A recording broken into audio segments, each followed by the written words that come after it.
Bismillahirrahmanirrahim. Assalamualaikum warahmatullahi wabarakatuh.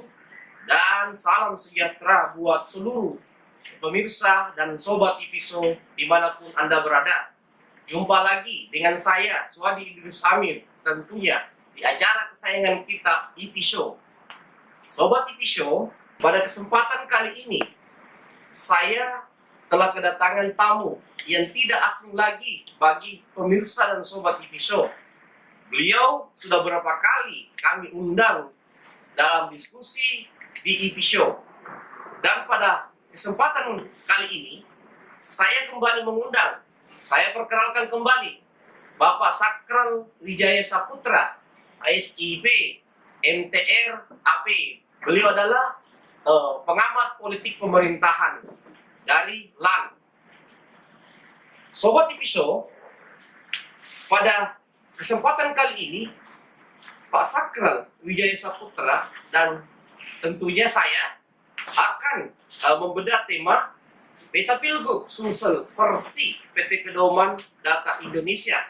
Lembaga survei Bapak Sakral Wijaya Saputra yang pernah pada kesempatan sebelumnya pernah sedikit membongkar data hasil risetnya terkait peta politik di Sulawesi Selatan, baik itu peta partai politik maupun peta balong atau bakal calon gubernur Sulawesi Selatan. Nah, pada kesempatan kali ini kami ingin sedikit mendalami hasil diskusi sebelumnya dengan Pak Sakral Wijaya. Assalamualaikum Pak Sakral, sehat? Sehat. Alhamdulillah. Baik Pak Sakral, menyambung diskusi kita sebelumnya, pada diskusi sebelumnya Pak Sakral, kali ini kita coba memperdalam ke peta Pilgub Sumsel Pak Sakral. Menurut lembaga Pak Sakral PT Pedoman Data Indonesia, kemarin PLT Gubernur Sulawesi Selatan Andi Sudirman Sulaiman sementara masih unggul di angka 20% kalau tidak salah.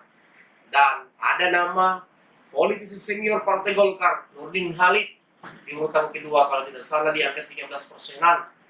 Ada politisi muda Bupati Goa 2 periode Adnan Puricita. Ada politisi senior Ilham Arif Sirajudin yang juga muncul.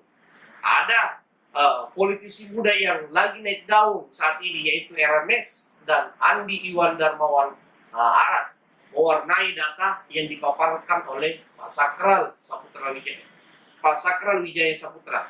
Nah, Pak Sakral, kita sedikit pendalaman ke peta geopolitik. Saya meraba-raba, Pak Sakral ya, ada beberapa figur yang kelihatannya kalau betul-betul muncul di arena pemilihan gubernur 2024, kelihatannya harga mati bagi mereka itu maju 01 atau bakal calon gubernur. Sebutlah tentu PLT Gubernur saat ini karena sudah menjadi PLT Gubernur dan sedikit lagi menjadi definitif menjadi gubernur menggantikan Gubernur NA yang tersandung masalah. Kemudian ketika kembali maju ada nama sosok Nurdin Halid, penantang serius dari PLT Gubernur saat ini yang berada di urutan kedua pada pemilihan gubernur 2018 lalu. Kemudian ada putra almarhum mantan calon gubernur juga, putra dari Iksan Yassin Limpo almarhum, yaitu Adnan Puricita. Iksan Yassin Limpo yang saat ini Bupati Goa 2 periode. Dan yang patut ditunggu-tunggu, saya pun menunggu-nunggu arah politiknya, politisi senior yang pernah menjadi wali kota 2 periode, Ilham Arif Sirajudin. Kemudian tentu dengan semangat budanya, dengan apalagi dengan prestasi-prestasi politiknya hingga saat ini yaitu RMS, Muslimat C, dan Andi Iwan Darmawan Aras pun kemungkinan kalau mereka muncul pun kemungkinan besar memposisikan dirinya pada posisi 01. Dan ada satu yang lupa tadi saya sebutkan, wali kota Makassar 2 periode saat ini, Ramdan Pomanto. Isu beredar, Ramdan Pomanto ini sudah membentuk jaringan tim pemenangan di beberapa kabupaten untuk menatap Pilgub 2024. Nah, dari nama-nama yang saya sebutkan ini ternyata mereka ini itu cukup bersaing dalam survei pedoman data Indonesia versi Pak Sakral Wijaya Saputra. Nah kira-kira kalau mereka-mereka ini maju, mereka kecenderungannya membangun geopolitik seperti apa? Karena di Sulawesi Selatan ini kita tahu Pak Sakral Wijaya itu kan ada 3 peta geopolitik ya, dengan 3 dapil untuk pemisahan politik nasional atau ketika ada pemilihan DPR RI kan, ada dapil 1 yang kita mengenal dengan peta selatan gitu. Kemudian ada dapil 2 yang peta tengah kalau menurut saya ya, dan di utara dapil 3 ada peta utara. Nah, jika Andi Sudirman Sulaiman sebagai PLT gubernur itu kembali maju, kecenderungannya itu lebih mengarah kemana? Apakah ke selatan? Nah, saya tadi belum menyebut potensi-potensi calon wakil gubernur yang muncul dari selatan versi lembaga Sakral kemarin. Ada nama, kalau tidak salah Iksan Iskandar Karim Nimra, Bupati Jeneponto 2 periode. Ada nama dari kakak kandung Kapolda Metro Jaya Muhammad Firdaus Daimanye yang dimunculkan oleh Pak Sakral kemarin.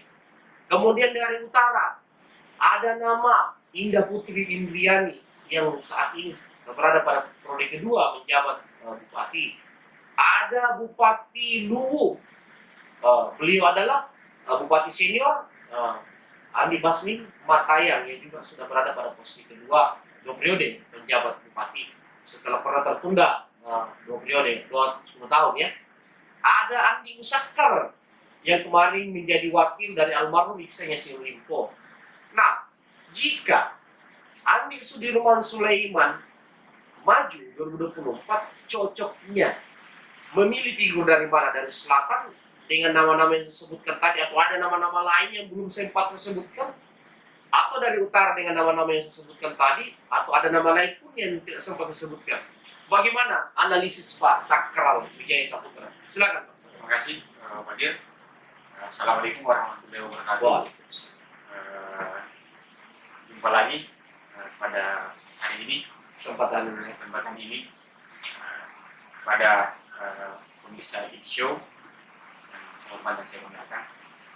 Menarik apa yang disampaikan oleh Pak Dir Show dari awal tadi saat pembuka, bahwa kira-kira dari nama-nama yang Pak Dir sebutkan sejak awal Pak Dir sebutkan tadi itu, kira-kira mana-mana saja calon yang berpotensi sesuai dengan tema kita malam ini tentang peta pilgub Sulsel.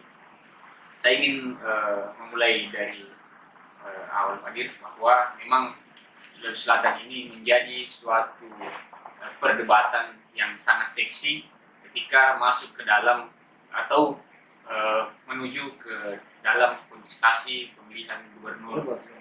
Kenapa? Karena seperti yang kita ketahui sendiri, yang menjadi rahasia umum, bahwa Sulawesi Selatan ini adalah gerbang dari Indonesia Timur. Nah, ketika kita berbicara tentang data yang kemarin sempat saya sampaikan di show, juga memang ada beberapa calon-calon yang memiliki potensi, dan itu sudah disebutkan oleh Pak Diri tadi. Kita ketahui bahwa ada Bapak PLT Gubernur Sulsel, Bapak Andi Sudirman Sulaiman, Bapak Nurdin Halid, kemudian Bapak Adnan Puricesa, kemudian Bapak RMS Iwan Arif, dan lain-lain. Jangan lupa juga saya ingin menyampaikan satu nama yang juga terbaca di dalam data tersebut, yaitu Bapak Erwin Aksa yang memiliki peluang yang besar juga, yang patut diperhitungkan ya. Jadi memang Pak Dir, ketika kita berbicara calon-calon ini, memang ada tendensi bahwa pertarungan di Pilgub 2018 itu akan sangat menarik. Kenapa? Karena dari data yang kami dapatkan di lapangan, memang angka atau selisih dari beberapa calon itu memang tidak beda jauh. Nah, tergantung ke depannya, melihat dinamika politik yang akan terjadi ke depan, yang patut kita tunggu, kira-kira seperti apa langkah-langkah yang akan dilakukan oleh politisi-politisi atau tokoh-tokoh yang tadi Pak Dir sebutkan dan yang ada di dalam data yang kami sampaikan. Nah, ketika kita berbicara masalah tingkat keterpilihan dengan geopolitik yang Pak Dir sampaikan tadi, ketika kita berbicara masalah tokoh Bapak Sudirman Sulaiman, menurut saya kedua geopolitik yang memang Kak Dir sebutkan dan menurut saya memang kuat adanya, melihat dari histori pemilihan gubernur Sulsel selama ini, bahwa selalu berbicara tentang geopolitik. Mana kita tahu sendiri bahwa di pemilu sebelumnya Nurdin Abdullah sebagai perwakilan selatan berpasangan dengan PLT Gubernur sekarang yang berasal dari geopolitik tengah. Kemudian Bapak Iksa Yassin Limpo dari selatan berpasangan dengan geopolitik dari utara. Kemudian Nurdin Halid pun demikian, dan Bapak Agus Harimurti Yulman dan Bapak Benny. Nah, ketika melihat histori dari langkah politik tersebut, saya melihat bahwa Sudirman Sulaiman ini memang berpotensi sama-sama berpotensi untuk menggandeng dua geopolitik ini.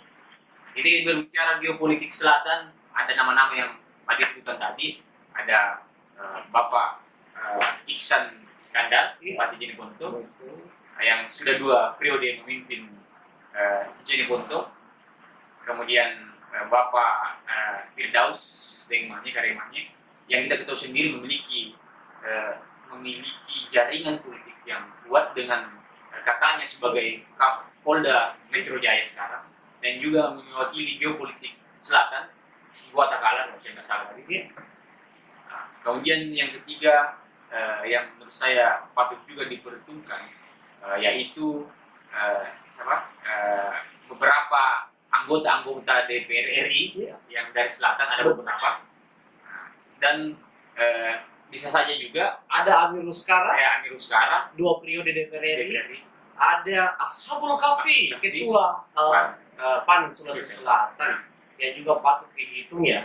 Nah, kemudian tidak menutup kemungkinan pula, Pak Dir. Bupati Bantaeng bagaimana? Haruskah melanjutkan udah periode? Saya rasa beliau masih memiliki track yang masih panjang. Idealnya 2 periode dulu ya. Nah, ada juga satu tokoh yang menurut saya yang kita masukkan di dalam di dalam survei memuat juga untuk menjadi satu, itu Bapak Adnan Purikeksan. Iya benar. Saya rasa ini sangat luar biasa, Pak Dir. Bisa fokus ke Andi Sudirman dulu. Idealnya dia mau gantiin selatan. Nah, ya ini Pak. Atau ke utara. Nah, ini yang saya sampaikan tadi. Bahwa Pak Adnan ini tidak bisa juga kita tutup mata bahwa ada peluang dia bisa juga menjadi 02 dari Pak Sudirman. Ini yang saya maksud. Betul. Kalau seandainya dia mau 02, pasti pilihan jatuh ke dia. Nah, ini yang saya menarik. Tapi kan dinamikanya masih panjang. Iya. Kemudian ketika kita berbicara dari utara, ada Indah Putri Indrani, 2 kepala dari 2 periode. Ada Pak Basmin Mataya, salah satu tokoh besar juga di dulu. Ada Pak Andi Musakar, dan juga kita tidak bisa menutup mata dengan Ustaz Asis. Benar. Tanri Balingamo, lupa tadi saya sebutkan 2. Mereka semua ini memiliki potensi-potensi. Tapi kalau untuk sekarang saya rasa memang Pak Andi Sudirman Sulaiman memang ideal. Saya tidak mengatakan bahwa tidak ideal dengan utara, tapi ideal juga ketika dia berpasangan, sangat ideal ketika berpasangan dengan profil dari selatan. Artinya kecenderungannya menurut analisis Pak Sakral Wijaya Saputra, idealnya mengutamakan figur dari selatan dengan tidak menafikan dari utara. Baik, Sobat Iviso, ini pemaparan awal dari Pak Sakral Wijaya Saputra. Saya lanjut, masih dari tokoh tengah.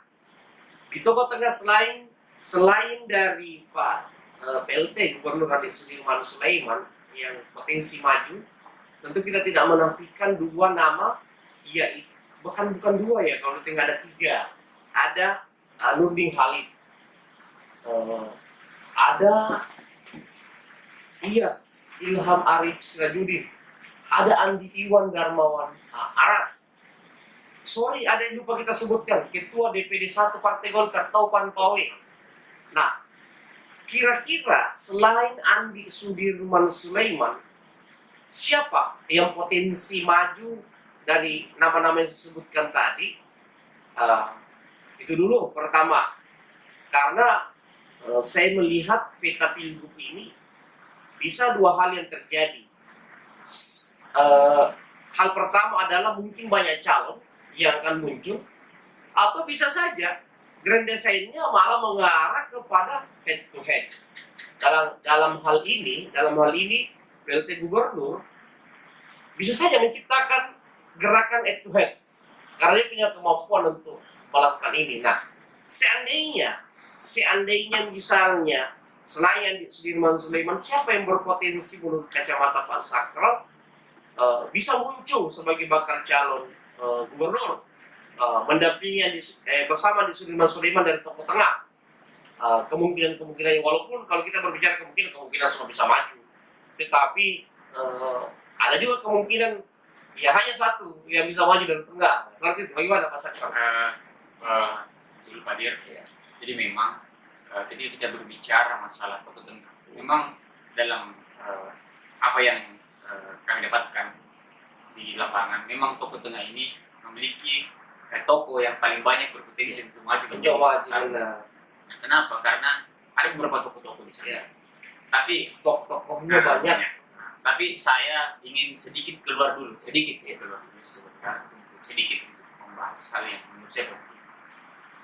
Jadi begini, dari beberapa nama-nama yang menguat di tengah, saya rasa sebelum masuk ke dalam siapa yang akan melawan Pak PLT atau menjadi rival dari beliau yang tokoh tengah, yang menarik pula untuk kita diskusikan atau kita bahas di sini, dan menurut saya juga akan menjadi hal yang menarik bagi Komisi Show adalah kira-kira akan terjadi pertarungan di internal sebelum masuk ke pertarungan di institusi. Kenapa? Karena ada beberapa tokoh-tokoh yang menguat. Mereka ini sama-sama berasal dari satu gerbong partai yang sama. Dari tengah ini ya. Tengah. Contoh Bapak Nurdin Halid, Bapak Erwin Aksa, Bapak Taufan Pawe, ketika dan beberapa tokoh lain. Nah, ketika kita berbicara, Bapak Ilham Sirajudi mantan ketua ya, DPD 1 Golkar loh. Iya, ini yang menarik pula. Kenapa? Karena ketika kita melihat pengalaman dari belakang, memang beberapa tokoh di tengah ini memiliki potensi yang sangat besar untuk diusung menjadi 01. Jadi yang akan terjadi sebelum Pilgub 2024 kalau tidak salah dilaksanakan adalah pertarungan di interpartai. Di internal partai sendiri. Saya ambil contoh di Partai Golkar, di mana ada 3 tokoh besar yang menurut saya akan saling sikut ketika memang kita lihat langkah-langkah yang mereka lakukan atau gestur politik yang mereka telah coba sampaikan ke publik secara tidak langsung bahwa mereka sama-sama ingin bertarung. Ada Pak Nurdin Halid. Kita ketahui sendiri, beliau memiliki modal sebagai peringkat kedua di Pilgub sebelumnya. Nah, dan mungkin sama-sama kita ketahui bahwa beliau wakil ketua umum dan beliau saya dengar memang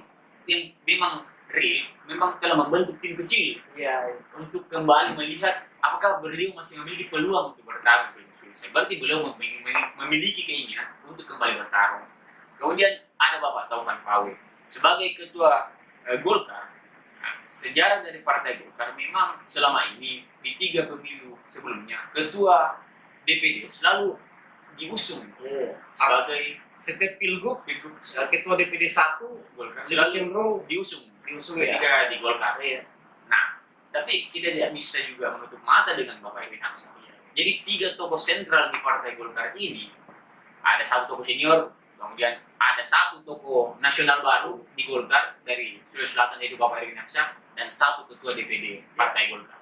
Mereka ini menurut saya memiliki peluang untuk menjadi rival dari Bapak Sudirman Sulaiman. Nah, di luar dari itu Pak Dir, kita melihat juga bahwa ada tokoh seperti yang Pak Dir sampaikan tadi seperti Bapak Ilham Sirajudin. Tapi menurut saya Pak Ilham Sirajudin harus menyelesaikan dulu persoalan di Partai Demokrat karena memang beliau sementara memiliki keinginan untuk kembali memimpin Partai Demokrat.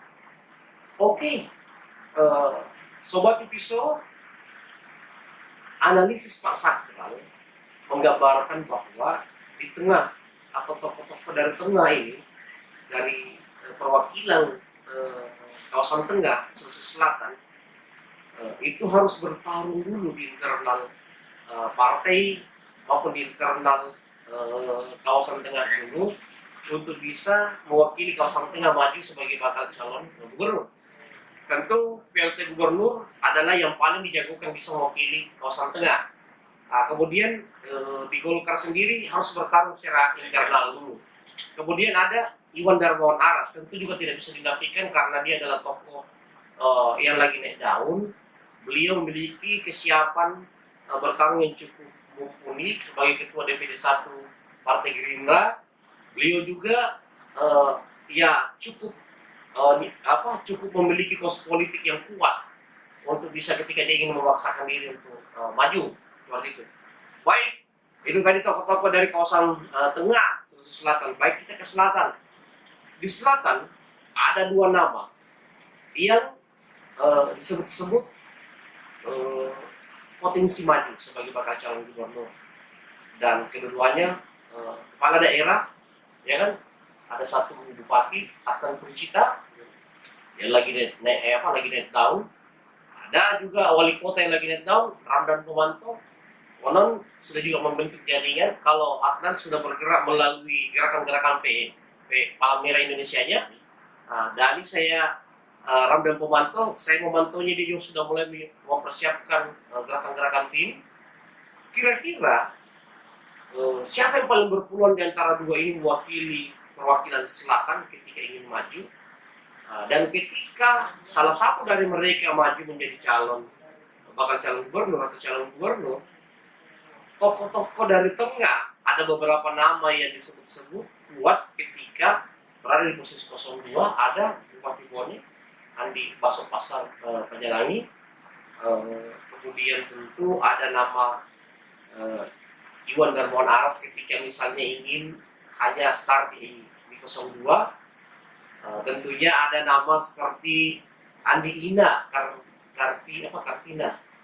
Kartika, Ketua DPRD Provinsi Sulawesi Selatan. Sorry Bu Ina, salah menyebut nama. Ina Ibu kenapa Ina Kartika Sari. Kemudian tentu Pak Topan Pawai sendiri, seandainya mau menurunkan grade-nya hanya 02, tentu ini akan membingungkan bagi Adnan, membingungkan bagi Ramdan Pomanto ketika harus memilih tokoh-tokoh yang populer semua, yang setara dengan mereka dari segi popularitas dan lain-lain, dan kesiapan yang lainnya. Kira-kira Adnan kah, Ramdan Pomanto kah tokoh dari selatan yang paling potensi maju mewakili selatan sebagai bakal calon gubernur? Dan siapa potensi wakilnya dari tengah? Kemudian dari utara sudah disebutkan tadi nama-nama yang sebelumnya. Ada Bupati Lutra, Indah Putri Indriani, Bupati Luwu, Andi Basmin, mantan Bupati Luwu Andi Musakar, saudara kandungnya Ustadz Asis Dahar Musakar, dan ada Tandri Balilamo, mantan PLT Gubernur Sulawesi Selatan. Silakan Pak Sakar, analisisnya. Ya, terima kasih Pak Dir. Memang untuk di posisi selatan, memang dua tokoh yang Pak Dir sebutkan tadi adalah dua tokoh yang paling berpeluang dari segi elektoral terbaca. Memang dua tokoh ini yang mempunyai peluang yang besar bertarung di Tapi saya melihat yang paling memiliki peluang besar untuk berkontestasi antara dua calon yang Pak Dir sebutkan itu adalah Bapak Adnan Puricita. Kenapa? Karena Pak Adnan ini memang terkenal memiliki jaringan politik yang baik. Jaringan almarhum ayahnya juga masih ada, masih terawat ya. Kenapa? Karena Pak Adnan ini dia juga mampu atau memiliki ruang untuk turun ke daerah-daerah dengan Palang Merahnya, Palang Merah Indonesia. Kemudian kita melihat bahwa Pak Adnan Puricita ini adalah satu tokoh di keluarga Yassin Limpo yang kita ketahui sendiri memiliki nama besar di percaturan politik Sulawesi Selatan, yang digadang-gadang akan menjadi the next satu Yassin Limpo sebagai gubernur berikutnya. Tentunya peran-peran dari keluarga Adnan Puricita Yassin Limpo seperti Pak Syahrul tentunya melihat momen ini adalah momen yang terbaik ya, untuk memunculkan terah baru di dalam politik Sulawesi Selatan. Gerbong Yassin Limpo ya. Kemudian kita berbicara jaringan politik yang luas dengan sokongan dari Syahrul Yassin Limpo dan beberapa kolega dari Adnan Yassin Limpo. Saya lihat memang Pak Adnan ini memiliki peluang yang lebih besar dari Pak Dani Pomanto untuk bertarung di Indonesia nantinya. Tanpa menafikan Pak Dani Pomanto dengan gerakan-gerakan yang beliau bangun. Memang Pak Dani Pomanto memang terpusat kekuatannya itu hanya berada di kawasan saja, berbeda dengan Bapak Adnan Yassin Limpo. Kemudian ketika berbicara pasangan yang tepat untuk disandingkan dengan Pak Yassin Limpo dari tengah dan utara, saya melihat nama-nama yang Pak Dir sebutkan tadi memang adalah nama secara rasional yang memang sekarang ini tanpa mengkebiri bahwa calon-calon lain itu akan berpeluang muncul kembali. Memang nama-nama yang Pak Dir sebutkan itu adalah nama-nama yang berpeluang untuk menambah elektoral atau tingkat keterpilihan dari Pak Adnan Yassin Limpo ketika dipasangkan seperti Bapak Fassar Pajalani. Kekuatan ini menurut saya sangat besar ketika disebutkan. Kemudian dengan alasan bahwa Pak Adnan ini sebagai daerah, kalau saya tidak salah Pak Dir, itu daerah ketiga dengan populasi penduduk atau pemilih terbesar geopolitik selain Makassar dan Bone. Dan Pak Fassar Pajalani sebagai Bupati Doprode yang telah teruji memenangkan Pilkada Bone Doprode, menurut saya juga mampu untuk menutupi kekuatan dari Bapak Adnan Yassin Limpo dari geopolitik selatan. Ketika kita berbicara di utara, saya melihat nama-nama yang Pak Dir sebutkan juga adalah nama yang memang realistis untuk dipasangkan dengan beliau. Pak Adnan Yassin Limpo kita ketahui di beberapa media-media yang dimunculkan, baik media sosial dan media-media online dan lain sebagainya, itu telah ada orang yang mencoba memasang-masangkan beliau dengan Bupati Utara Doprode, itu Ibu Indah Dupriani. Saya rasa kekuatannya ini lebih kepada karena kedua figur ini adalah figur muda dan tidak bisa dipungkiri pula bahwa mereka memang menjadi salah satu figur kepala daerah yang sementara ini memang sering muncul di beberapa media sosial dengan kerja-kerja mereka. Lebih tepatnya itu media darling. Dan beberapa calon lain dari utara menurut saya juga memiliki peluang yang sama. Dari segi pengalaman tidak bisa dipungkiri. Fokus Pak Sakram, tengah atau utara paling ideal bagi Adnan? Kalau tengah tadi ada nama dibahas, kalau di utara Ibu Indah. Kira-kira siapa ya di antara kedua ini yang lebih tepat bersama Adnan ketika dia maju 01? Kalau kita berbicara masalah yang paling tepat dari dua geopolitik ini, saya melihat Pak Adnan itu pas untuk dipasangkan dengan tokoh dari utara. Berarti Indra Putri Indriani paling tepat ya, paling bersama Adnan. Jadi kita berbicara dengan kita. Baik Pak Sakram Wijaya. Sekarang tidak lengkap kalau kita tidak membedah tokoh dari geopolitik utara. Saya melihat ada 3 figur yang sebenarnya bisa diperhitungkan dari utara. Ada 2 yang lupa tadi saya sebutkan. Pertama, saya sudah sebutkan Bapak Rusdi Basir, Bupati sekitar 2 periode. Istrinya saat ini adalah wakil wali kota Makassar. Dia anggota DPR RI saat ini. Tentu beliau masuk jajaran teratas tokoh dari kawasan utara yang punya potensi ketika ingin maju karena dia punya partai, punya pengalaman, punya pos politik.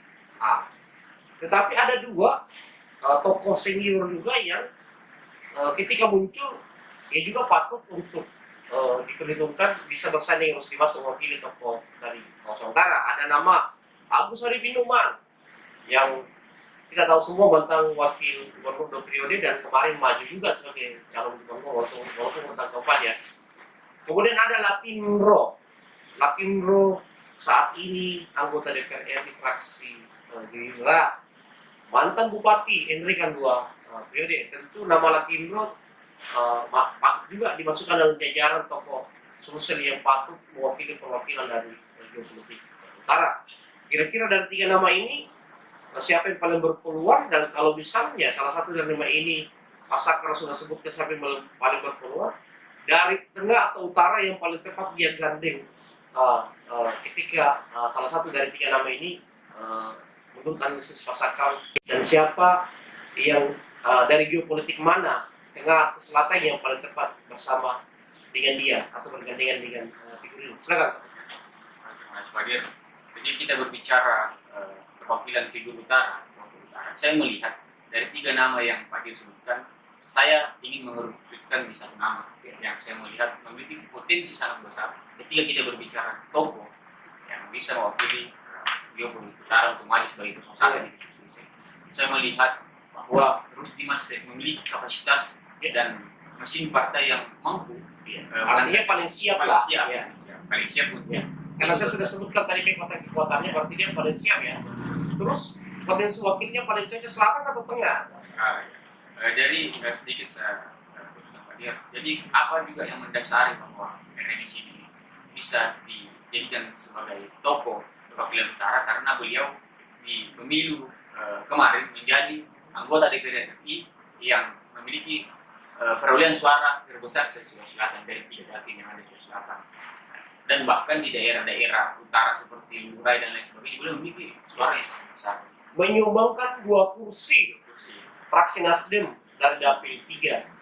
Ini cukup bersejarah ya, karena selama ini hanya Golkar yang punya kemampuan itu, dan RMS bisa membuktikan bahwa Nasdem bisa melebihi Golkar. Jadi itu memang menjadi salah satu ukuran. Tapi untuk memasangkan beliau dengan geopolitik yang paling pas, kira-kira dengan siapa beliau berpakai, saya melihat memang untuk figur 02 bagi RMS, saya melihat di tengah itu yang paling tepat. paling tepat. Siapa-siapa di tengah yang paling masuk di akal? Ada juga, sorry, saya belum sebutkan Atta Rahman, Ya. mantan Bupati Maros 2 periode. Itu juga patut dihitung, kan seperti itu sebagai 02 ya. Jadi Ada Basar Panyalangi, ada Topan Pawe, saya ingin fokus ke Andi Ina. Saya ingin fokus ke nama-nama yang terbaca dari data yang kami dapatkan di lapangan.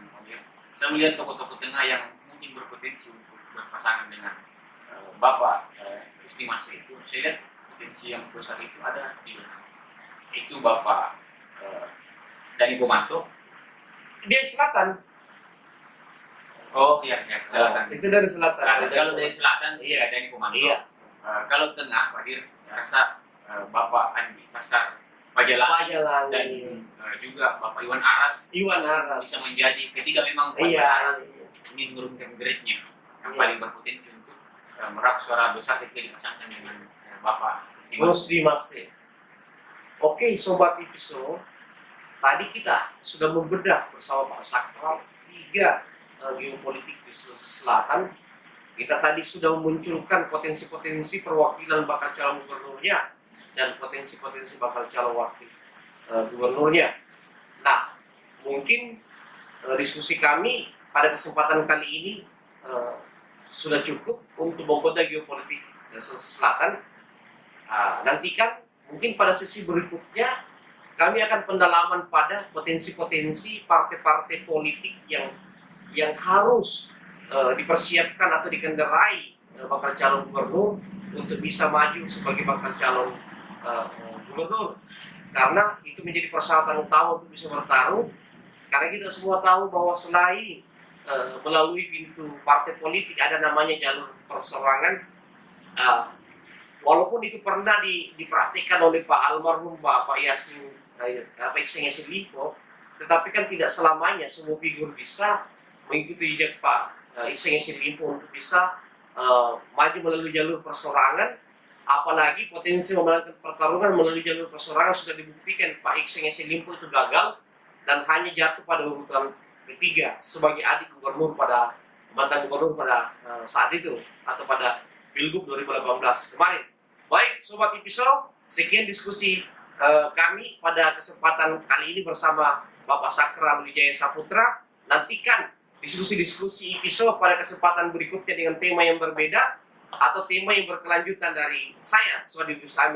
Akhir kata saya mengucapkan banyak terima kasih kepada seluruh Sobat Ipiso dimanapun Anda berada. Jangan pernah bosan dan jenuh untuk mengikuti channel Ipiso. Dan jangan lupa ditonton dan di subscribe ya. Assalamualaikum warahmatullahi wabarakatuh.